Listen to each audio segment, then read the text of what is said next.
Good day, everyone. Have you ever wondered if it's right to sacrifice the well-being of few people for the happiness of much larger group? Our topic today is utilitarian ethics, that claims that morally action is the one that achieves greatest good for the greatest number. We will explore the ideas of Jeremy Bentham and John Stuart Mill, but there's a question that we'll address during the discussion. Can true justice exist when morality is determined simply by majority rule? To answer that question, let me outline first what are the contents of our discussion. First, introduction to the utilitarian ethics. Second, the life of Jeremy Bentham.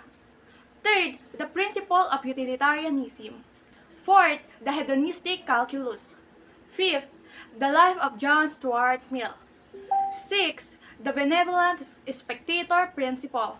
Seventh, act utilitarianism versus rule utilitarianism.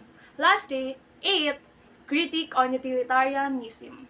To begin with, here is Derisa, who will introduce the utilitarian ethics and detail the life of Jeremy Bentham. Imagine this. You're standing at the crossroad. One path leads to personal joy and the other to collective well-being. Which one will you choose?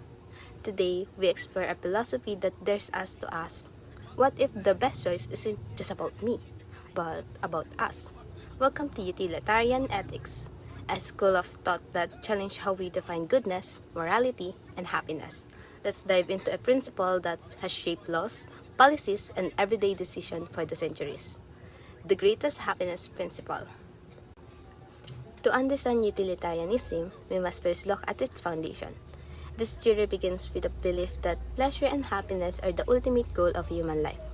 While earlier philosophers also saw happiness as important, they often focused on personal happiness, what feels good for the individual.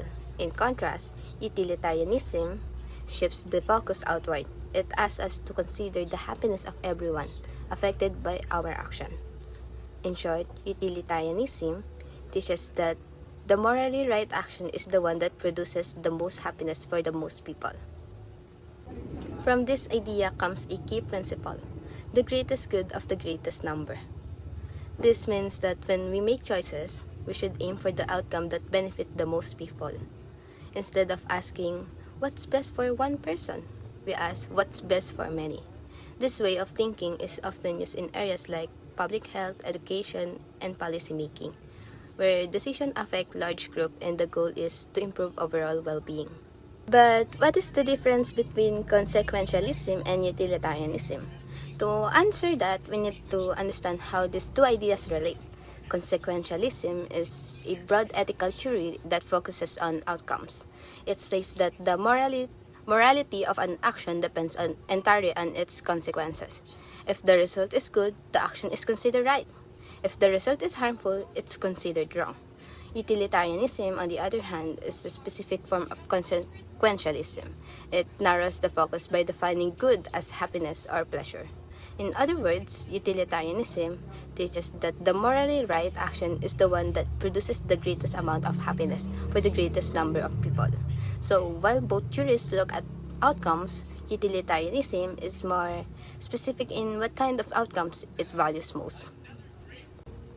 To understand how utilitarianism developed, we turn to two important thinkers, Jeremy Bentham and John Stuart Mill. They aren't just adding a chapter to philosophy. In fact, they were starting a whole new book. Utilitarianism's starting point is a sharp rejection of an old way of thinking. Bentham and Mill strongly disagree with earlier philosophies that based morality on strict, unbreakable duties or on simply following religious or natural laws. They rejected the idea that you must always follow a rule, no matter what the consequences, a stance often associated with the philosopher Kant. They argued morally shouldn't be about blind obedience. Instead, it should be about the result. This means utilitarianism is a form of consequentialism. The morality of an action is determined entirely by its outcome. So, instead of asking, is this action allowed by a rule? They ask, what will this action lead to? If an action leads to more overall happiness than harm, it's considered morally right. It's a practical system focused on the well-being of others. But how did they get to this radical conclusion? They aren't just working in a vacuum. Utilitarianism is built directly upon the ideas of the British empiricists. philosophers who studied how people actually behave. They started with Thomas Hobbes' view people are fundamentally driven by self-interest, naturally seeking our own pleasure. Then John Locke defined value for them. He argued that good is anything that produces pleasure, while anything that produces pain is considered evil. This directly links moral value to the feeling of pleasure. At this point, all we have is a philosophy about selfish people chasing pleasure. The entire system falls apart right there, unless we find a way to connect these selfish individuals. David Hume's provided the key bridge, sympathy. He showed that we all have to share the capacity to consider the pleasure of others. We can feel what others feel. This is the genius of utilitarianism. By combining the natural human driven for pleasure with our capacity for sympathy, Bentham and Mill created a powerful system. Human goodness is based on successfully focusing on achieving the happiness of others. It takes us from what makes me happy to the ultimate utilitarian question: what choice brings the greatest happiness to the greatest number of people? To make this practical, Jeremy Bentham introduced the hedonic calculus, a way to weight the pleasure and pain caused by an action. Furthermore, John Stuart Mill agreed with the basic idea but added critical depth. He argued that not all pleasure are equal. For him, pleasure of the mind are more valuable than physical pleasure. This focused utilitarianism on considering both the quantity and the quality of happiness. Utilitarianism starts with a simple but powerful idea. The only thing humans truly desire is happiness and pleasure. That's considered the highest good. But here's the twist. It's not just about my happiness. Utilitarianism asks us to look at the well-being of everyone affected by our action. The morally right thing to do is always the one that produces the greatest amount of happiness for the greatest number of people. This is called the principle of utility. Utilitarianism is a form of consequentialism, which means it doesn't care about your intention or whenever you follow rules. It only cares about the results. So how do we decide what's moral? We do a kind of ethical math. First, calculate the pleasure or happiness the action will produce. Then calculate the pain or suffering it may cause. The goal is simple: maximize the pleasure, minimize the pain, especially for the majority. It's like being a moral accountant, weighing outcomes to find the most beneficial path. Instead, Bentham proposed a radical idea. Pain and pleasure govern all human action. In his 1789 book Introduction to the Principle of Morals and Legislation, he wrote, "Nature has placed mankind under the governance of two sovereign masters, pain and pleasure." Bentham's version of utilitarianism is called act-utilitarianism.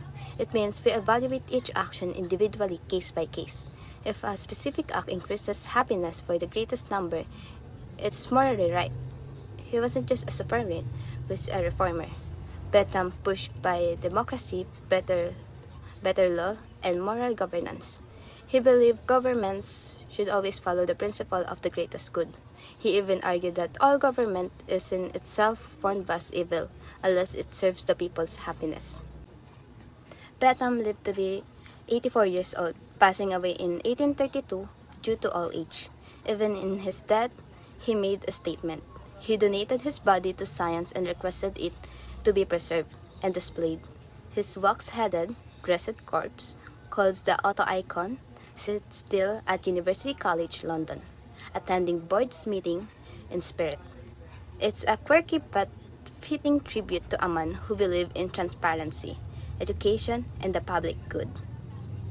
So, what does utilitarianism ask of us? It asks us to be thoughtful, to consider the consequences of our action, and to choose the path that brings the most happiness to the most people. It's not always easy, but it's a powerful way to think about ethics, responsibility, and the kind of world we want to build. Principle of Utilitarianism. Utilitarianism, principle of utility, an approach to morality that treats pleasure as the sole element in human good. Actions are good insofar as they tend to promote happiness, bad as they tend to produce unhappiness. Limbresa 28. Utilitarianism is a way of thinking about what's right and wrong, based on happiness and suffering. The best action is the one that makes the most people as happy as possible and reduces suffering as much as possible. In other words, it's about doing whatever brings the greatest good for the greatest number of people. Main concern of utilitarianism. Number 1. Consequences of an action. Number 2. Effects of an action. Number 3. Result of an action. Lastly, number 4. Outcomes of an action. Marahil ang iba sa inyo ay nagtataka dahil ang mga nabanggit ko ay halos magkakamukha lang. Pero hindi, nagkakamali kayo. Dahil ang mga salitang iyan ay may pinagkaiba.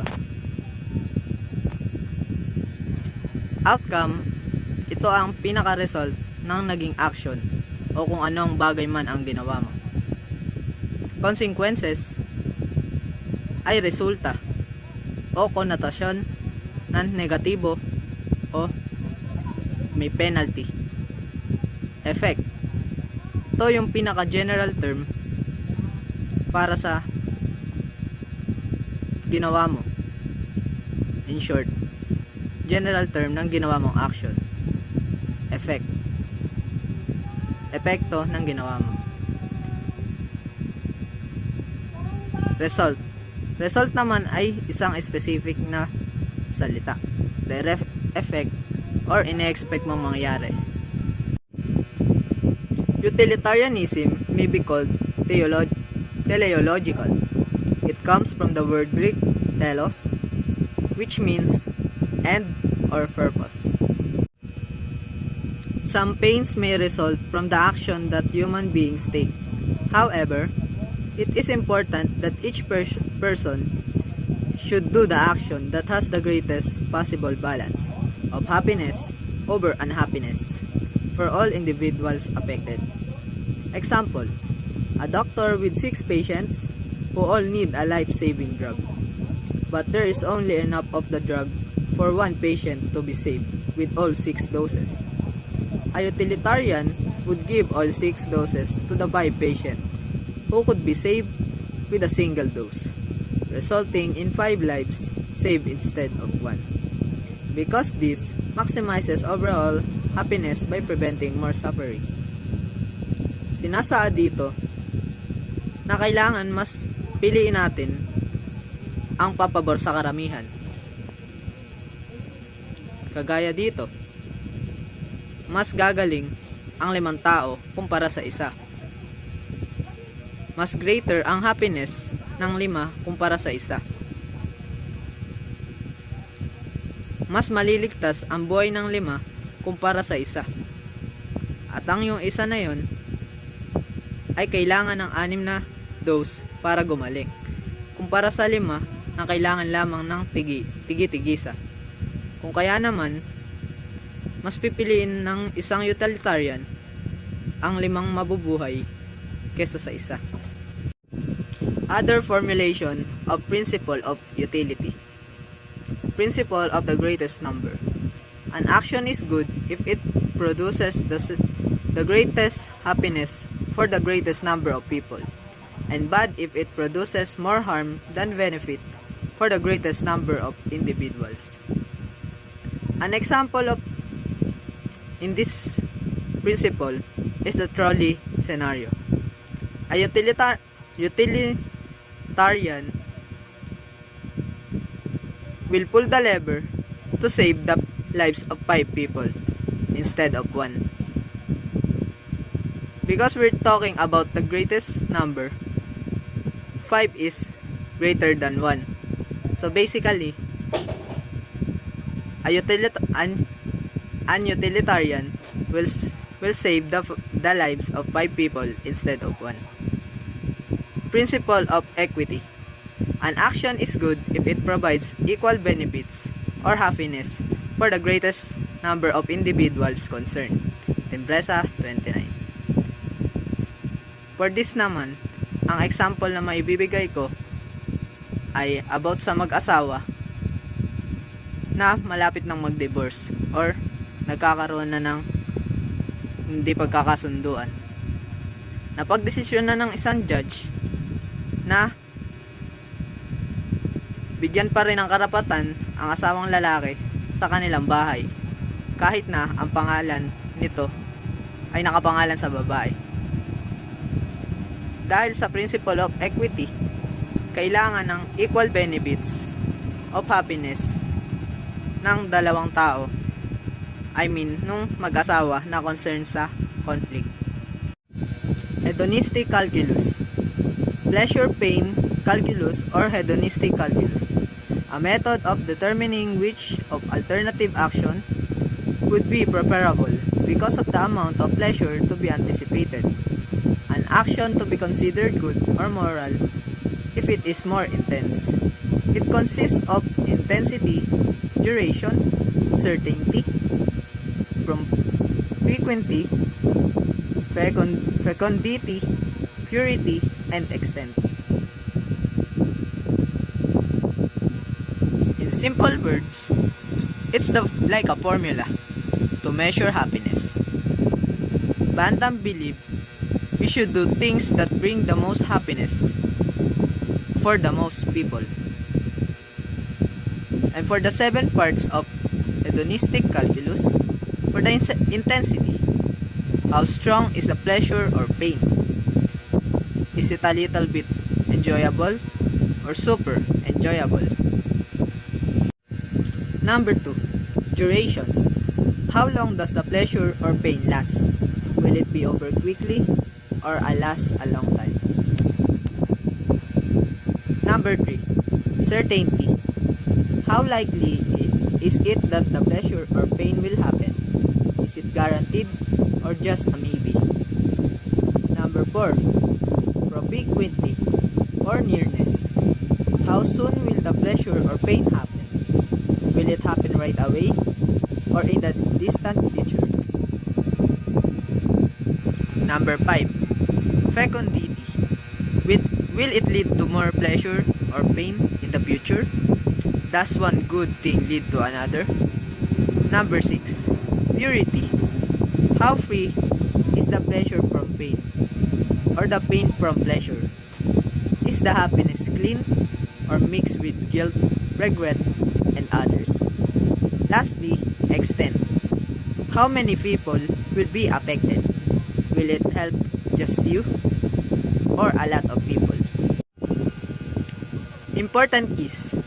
Calculate carefully the amount of pleasure and amount of pain.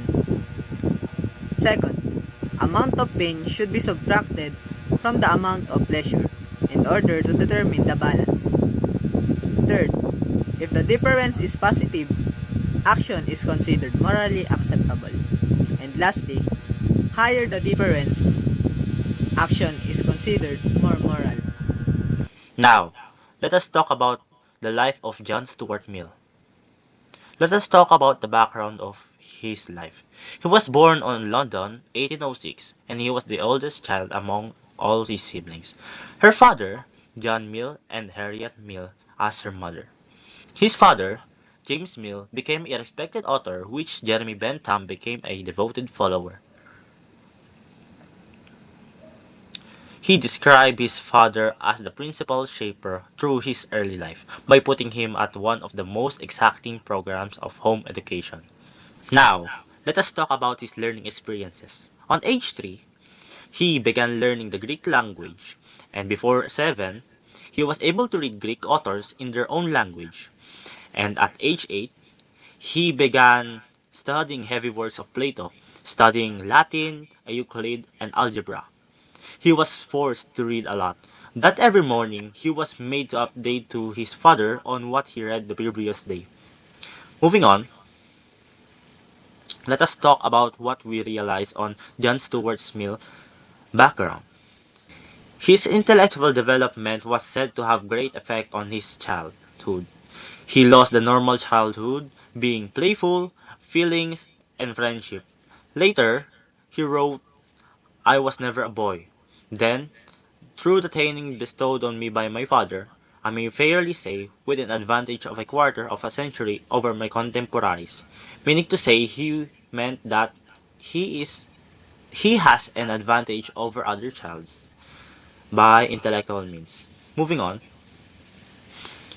let us talk about what he experienced at the age 20. It was said that he was experiencing an emotional burnout due to which he believed was caused by overstudying without the development of emotional qualities. In order to overcome his emotional burnout, he read literary works of Samuel Coleridge and Thomas Carlyle and William Wordsworth, which greatly helped him develop his emotional development. That later on, he said that the cultivation of the feelings became one of the cardinal points in my ethical and philosophical creed.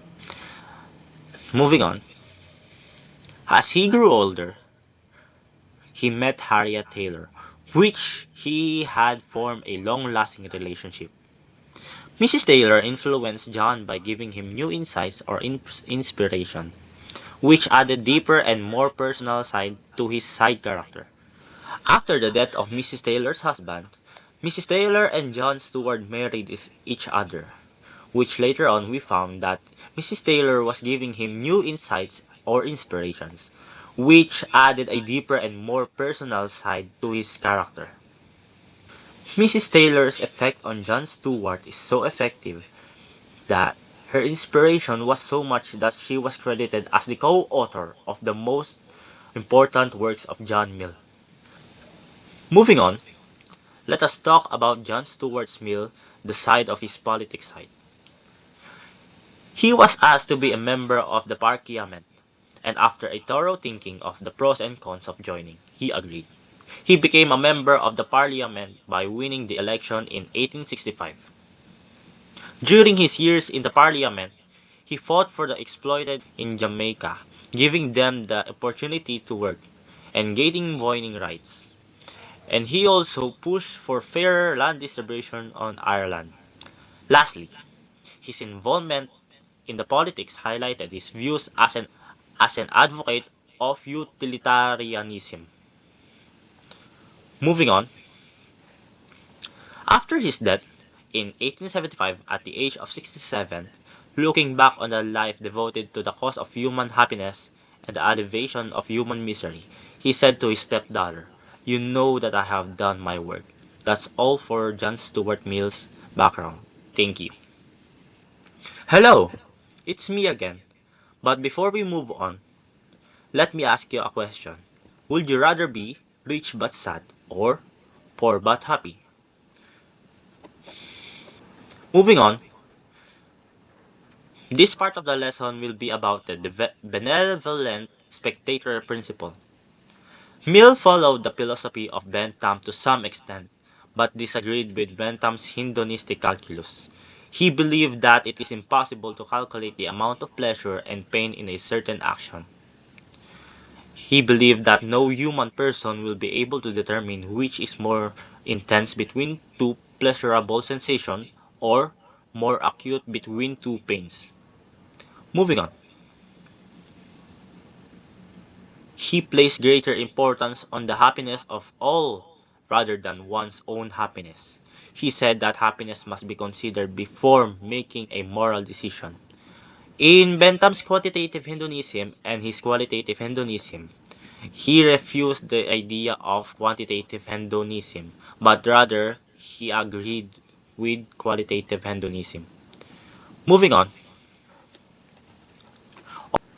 Bentham's theory, he said, it will be better to be a happy pig than a miserable human being, because the pig sends physical pleasure. On the other hand, Mill argued that it is better to be a human being dissatisfied than a pig satisfied. Talking, better to be Socrates dissatisfied than a fool satisfied. Meaning to say that he says here that it is better to be someone who has a purpose rather than a fool having no purpose. He believed that there is a qualitative value in just being a human person that surpasses any other of the pleasure experienced by other creatures. From his point of view, the decision should test on human person because he is a cognizant of animal pleasure, whereas the brute animals are ignorant of human values. Moving on. Although it is true that the fool is experiencing a happy life and that the intelligent one recognizes that the fool is happier than he is. However, the intelligent person would prefer to remain intelligent, though unhappy, than being happy and yet to remain to be an idiot. In this particular case, the qualitative value of intelligence surpasses the quantitative value of the happiness of the idiot. Mill held that Bentham must have assumed that there is a need for us to choose those acts that produce for us the greatest quantity of pleasure, and that we should help other people achieve happiness because in that way we will be able to secure our own, which was called the greatest happiness principle, and Mill accepted this principle. However, he added the quality of altruism or the otherness, saying that instead of focusing on one's own happiness, he argued that righteousness should be based on the happiness of everyone involved, not just the person performing the action. Moving on. In the end, Mill agreed with Bentham that we should choose actions that bring most the ple- In the end, Mill agreed with Bentham's In the end, Mill agreed with Bentham that we should choose action that brings the most pleasure and that helping others can also make us happy. This is called the greatest happiness principle. But Mill all the, but Mill added that it is not just our own happiness that matters, but that we should care about everyone's happiness equally. He said we should be fair and unselfish, like an impartial and kind observer, when deciding what is right. Thank you. Utilitarianism is a principle of maximizing happiness is applied in two ways. First, the act utilitarianism, and the second one is the rule utilitarianism. Now, let's discuss the difference between these two. This act utilitarianism is associated with Jeremy Bentham. Tumutukoy ito sa rightness of an act is determined by its effect on the general happiness. It is applied in every situation of individual actions. This means yung morality of the act ay natutukoy sa bawat situation without relying sa rules. Then, if the outcome of the act leads to the attainment of happiness of the greatest number or of the majority of the people, then the action is considered to be morally acceptable. Kahit na mali yung ginagawa, kung na-attain niya naman yung happiness ng majority ng mga tao, magiging morally acceptable pa rin siya. So, bali, nagiging morally acceptable lang siya kapag na-attain yung happiness ng karamihan. Kapag yung action na to ay nag-leads to sadness o kaya sa pain, then hindi siya magiging morally acceptable. For example, murdering a thief is morally acceptable if it's lead to the attainment of happiness for the greatest number of people. Kahit mali yung pagpatay, nagiging morally acceptable siya kung nag-lead yon sa happiness ng majority or ng maraming tao. How about naman yung rule utilitarianism? This rule utilitarianism is associated with John Stuart Mill. Mill utilized Bentham act utilitarianism, the idea of greatest good for the greatest number, and advocated his own version, which is the rule utilitarianism. Act utilitarianism is associated with Jeremy Bentham's, while the rule utilitarianism is associated with John Stuart Mill. This utilitarianism states that the morality of an action is determined by the general happiness of the consequences is the rule that the action embodies, not the specific outcome of the individual act. Kumbaga, ang action ay tinetest if ito ba ay beneficial for the society na magsasabi kung yung action na ginawa mo ay moral. Halimbawa, sa batas, kapag na-establish yung law, ipa-follow siya ng mga tao. And yung law na rin na to, yung nagde-determine if yung moral ba yung action or specific action na nagawa ng isang tao. This means, you can say if the result of your action is right or wrong if nakapollow siya sa rule. Sinasabi din sa rule utilitarianism na yung morality of an action ay nade-determine sa general happiness ng mga tao sa if yung specific action ba yun na ginawa nila ay nakaayon sa rule na sinusunod ng bawat isa. Kinoconsider siyang possible results in the light of rule kasi it is not judged immediately. Unlike sa utilitarianism, yung basis ng morality is nakadepende sa happiness ng mga tao. Kung na-attain ba ng mga tao yung happiness, then magiging morally acceptable na siya. But this rule utilitarianism may sinusunod na rule para magiging basihan kung moral ba yung action or hindi. For example, murdering a thief is rejected even if it increases the general happiness. Because if society considers murder unlawful, then the general happiness would be diminished in view of the rule of conduct. Kahit na i-increase ng general happiness yung pagpatay, if sa sinusunod nilang rule ay unlawful yung pagpatay, ma-diminish or maaalis pa rin yung general happiness na sa tao. Dahil hindi siya mabuti sa rule na kanilang sinusunod. In short, yung general happiness ng morality ng rule na to ay nakadepende sa rule na kanilang sinusunod. Dahil yung rule na to ay nagiging batayan ng moral judgment kung yung ginawang action ba ay right or wrong. Now, let's discuss the critique on utilitarianism. Utilitarianism's foundation is built on maximizing the greatest happiness of the greatest number. The utilitarian considers the society as a compendium of individual people, and therefore the basis of morality is the members of the society as a collective, not an individual. Because the basis of morality is the happiness of the greatest number, it seems to say that it will be alright to sacrifice if it's few for the betterment of the greater majority. This idea leads to the problem of justice. The problem with the utilitarianism is the kapokus siya sa maximizing ng greatest happiness of the greatest number that makes it morally acceptable for the benefit of the majority. Majority lang yung nagbe-benefit. Na kahit na wrongdoings, as long as nagproduce ng greatest happiness sa majority, nagiging morally acceptable siya kahit mali na yung nagagawang action. This idea leads to the problem of justice because it suggests it can be morally acceptable to impose discomforts or suffering on the few for sake of the many. This implies some individuals are inherently more important than others, as well the being of the majority counts more than the happiness of the ordinary person. Critics ask, what about the rights of the minority? The theory seems not to give enough consideration to the responsibilities of every individual as well as the rights of the minority. Like acceptable lang siya for the majority, paano naman yung minority? This utilitarianism focus on neglecting the rights of the minority and responsibilities of the individual.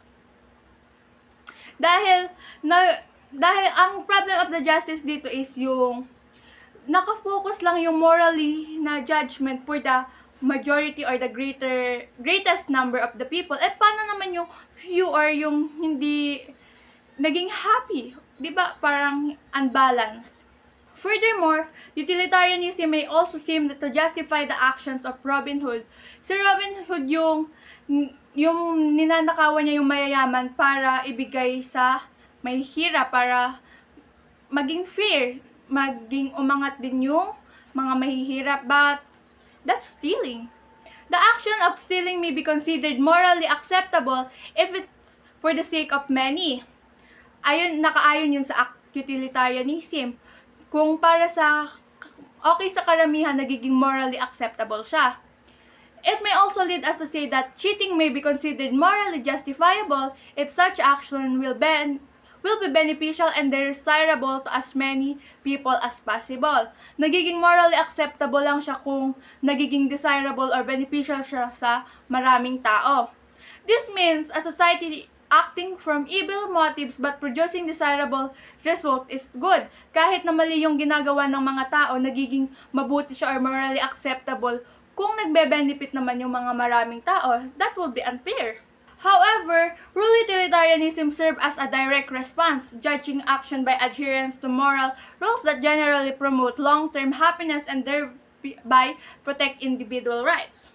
Pero dahil sa rule utilitarianism, nasa-solve this by the moral rule, which is ito yung rule na nagda-determine if moral ba yung action na na ginawa na nagpo-promote ng general happiness at the same time nagpo-protect ng individual. Diba, in real life, may batas tayo na sinusunod para sa fairness ng bawat tao. Same as the rule utilitarianism, may rule na nag-determine sa kanila para if yung action ba na ginawa ay magiging morally acceptable para din sa fairness ng bawat isa. And that's the end of our discussion, the utilitarian ethics. Thank you.